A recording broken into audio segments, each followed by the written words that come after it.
A lot of you guys have been recently asking me, Skratch, can you do some guides on the Forbidden Dungeon, on the Hell Mode campaign? Well, in today's video, guys, I'm going to do stage 92, which is everyone's favorite stage in the Forbidden Dungeon, and I will showcase one of the most OP uncommons in the entire game. This is a free champion that everybody will get. You just gotta summon normal summons, special summons, and you will eventually get this unit. Pretty easy to get the hero. Absolutely OP. Now, before we dive into the main topic, I just want to give a massive shout out to all of you guys that are supporting my channel through the Supporter Creator Program.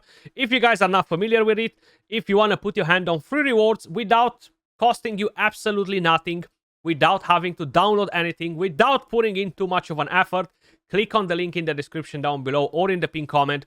Head over to their website, click on Support Skratch Gaming, and I will be able to send you guys some rewards, summons, stamina, gold.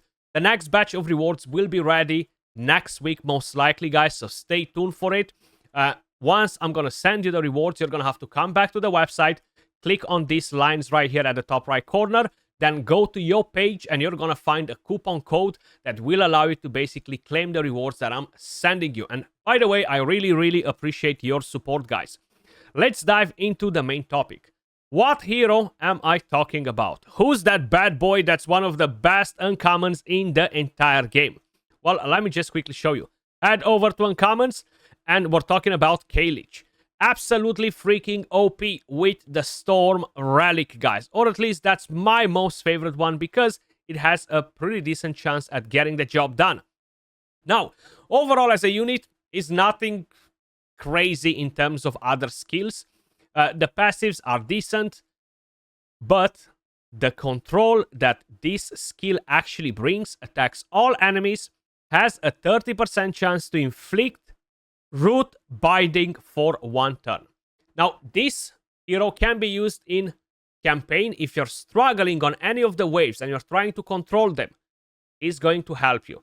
If you're struggling on any stage in the Forbidden Dungeon, this unit is going to help you.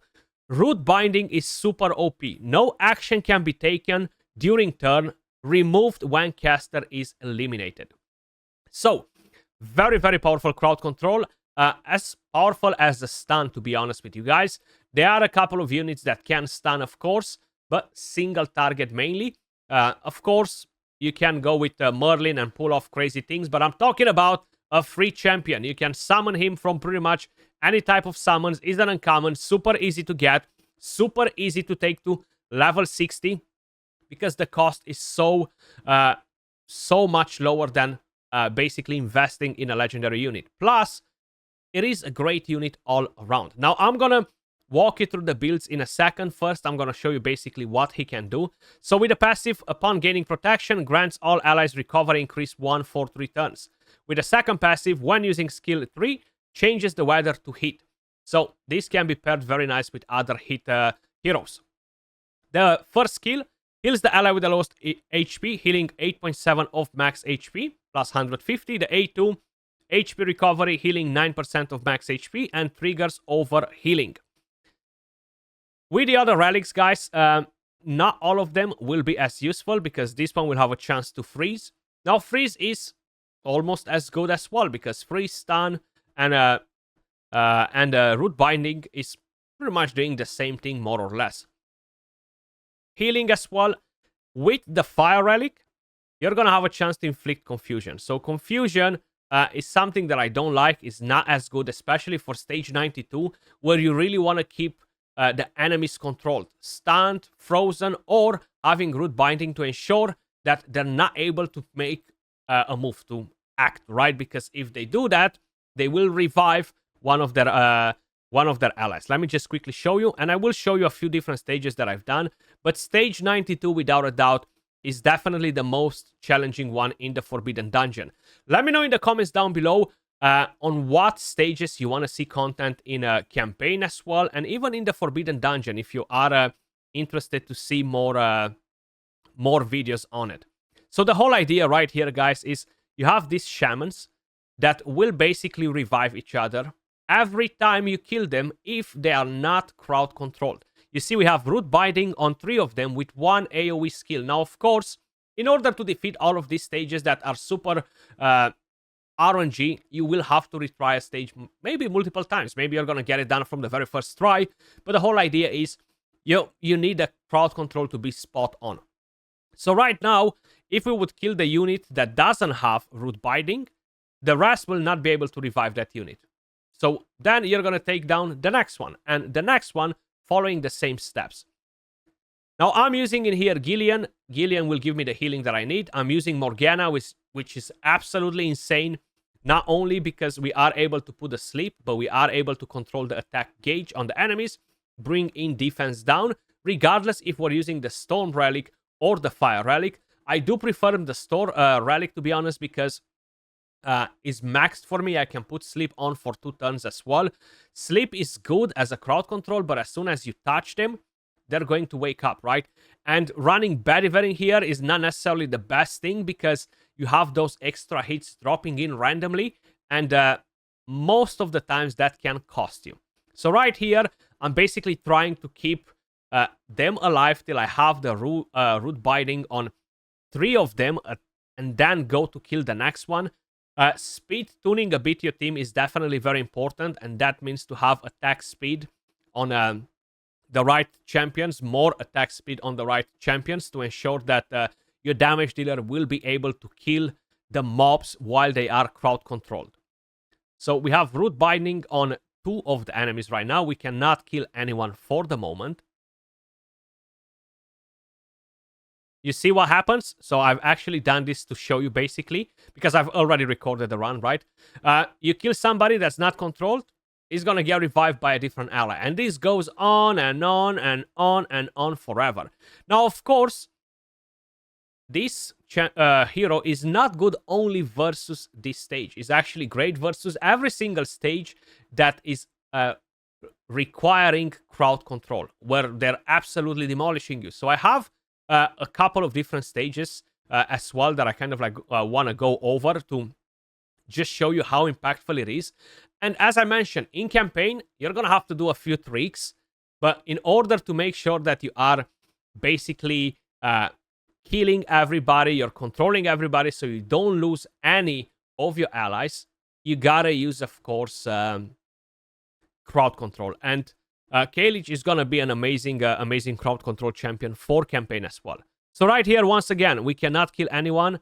You see, that's Berryver with his randomness. So the A1 dropped in there. That's something that we actually did not intend to do. I was not planning to kill that mob, but it happens. So if you have a Kai, if you have a Cormac, that can actually work pretty well too. So seems like I've retried the run because of it, because I got pretty annoyed with it. But as you guys may notice, we are slowly keeping them controlled, putting a healing prohibition as well with Morgana, because that's important in here. And a root binding only on 1 enemy right there. Now we have it on 3 of them. If we would have enough damage to take this one down right here, it would be perfect. Okay, maybe we will have. Let's see, root binding on everybody right now is massive. Okay, they took a turn, so we're not allowed to kill anyone right now. We want to put a healing prohibition to make sure they're not gonna heal. We have some sleep on, which is beautiful. We should be able to kill 1 of them right here.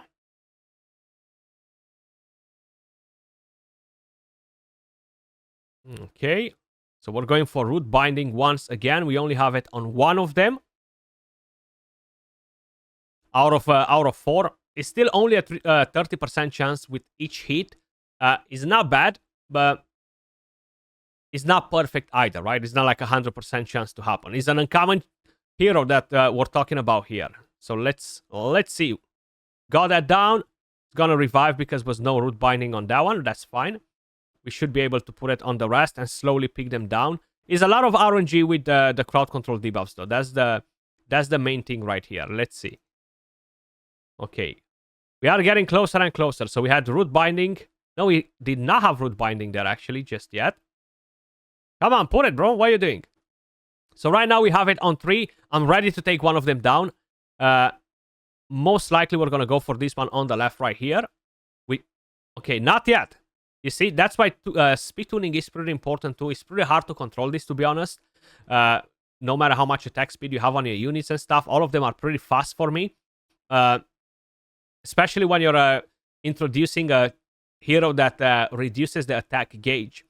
This will happen pretty often. So right here, I'm looking, okay, should I try to do something stupid? No, we're gonna go safe, and we're not going to try to kill nobody just yet because it's gonna be pointless.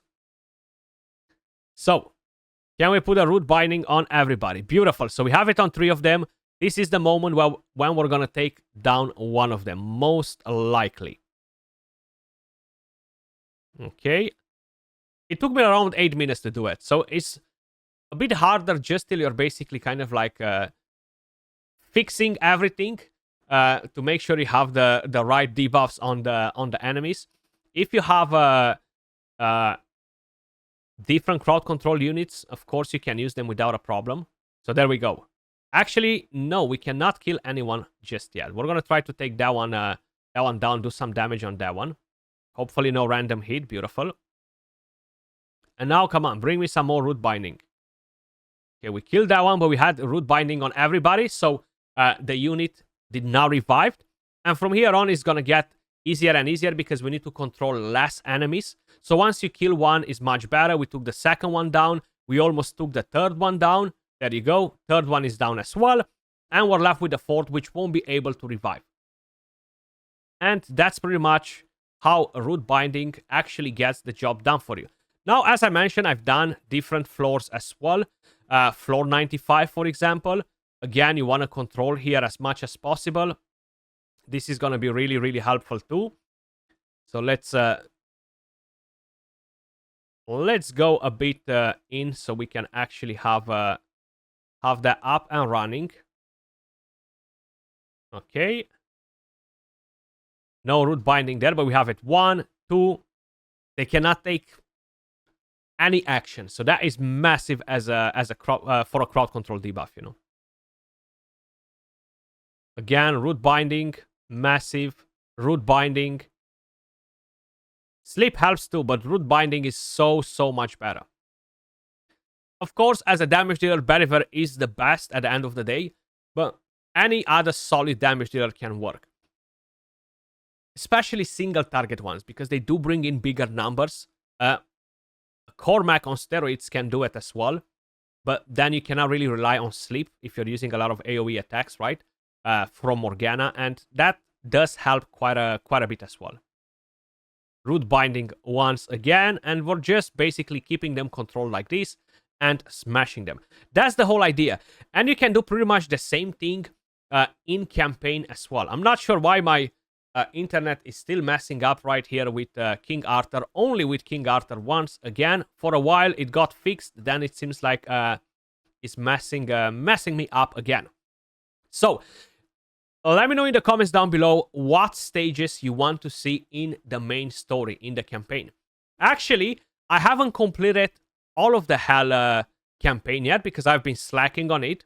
I've done up to chapter 3, all with 3 stars. Then I gotta do the rest. So basically, I've showed you a tip in a previous video. When you are doing a campaign stage, you have these requirements. Defeat Merlin. Win in 20 turns, have all heroes survive. Use 2 or more storm heroes. You can tick each one of the stars individually. You don't have to do all 3 things in one fight. So for example, we're struggling to defeat Merlin. We're gonna bring a team that will defeat Merlin. Then we need a team that uses 2 storm heroes. So we're gonna bring in 2 storm heroes, even though we're not basically winning in 20 turns and have all heroes survive. Then I can bring in a team of basically all frost heroes and win in 20 turns. That's how you can complete the campaign stages. Yes, it's not very efficient in terms of preserving your stamina, but anyway, you're getting resources from there, so it's not a waste either, you know? At least that's how I'm doing it, but crowd control will be essential in most situations, right? Let me quickly show you the build that I have on this freaking OP uncommon unit, Gale. So, as usual, there is no secret. Vigor is the right set, especially that you're planning to use the A3 skill all the time. And I have an accuracy set, guys. I don't have the unit awakened to 6 stars to get another set in here, which can definitely be a bit more helpful. The relic is maxed. It's very cheap to max a relic for an uncommon. And considering that I haven't really invested in many uncommons in the past, I have plenty of materials just chilling around. Of course, you're not going to do it week 1, week 2, but after a few weeks of farming the dungeon, you're going to be able to have enough materials. And the passives are maxed as well. These, again, are super cheap. You can purchase all of the materials from the market as well every single day. These are the total stats on the unit. Basically, as much attack speed as possible, as much hit accuracy and effect accuracy as possible. Crit rate, crit damage, attack is completely irrelevant. Now, I do have the Chivalry most likely maxed because he's an uncommon, and I'm not feeding them for materials at a Relic Trader and Hero Trader. I'm actually maxing all of the Chivalry on all of my units. And only once I'm done with that, I'm actually trading them all. I'm doing it on commons and uncommons as well. The reason for it, I'm trying to get to max account combat power, 434k. And in order to do that, I gotta make the most out of it. So I would strongly suggest you as well, I'm giving you guys a couple of extra tips in here. Don't exchange the extra one. So what I'm doing, exclude heroes who have not reached Chivalry tier 10. And from every single rarity. This, they've done it, beautiful. 25 materials, I'll take that. And that's pretty much all, guys. Let me know your thoughts in the comments down below. And don't forget to let me know what stages you want to see from the campaign. Where are you guys struggling on hell difficulty? As usual, appreciate all of you guys watching. Much love, and I will catch you all in the next video. Peace.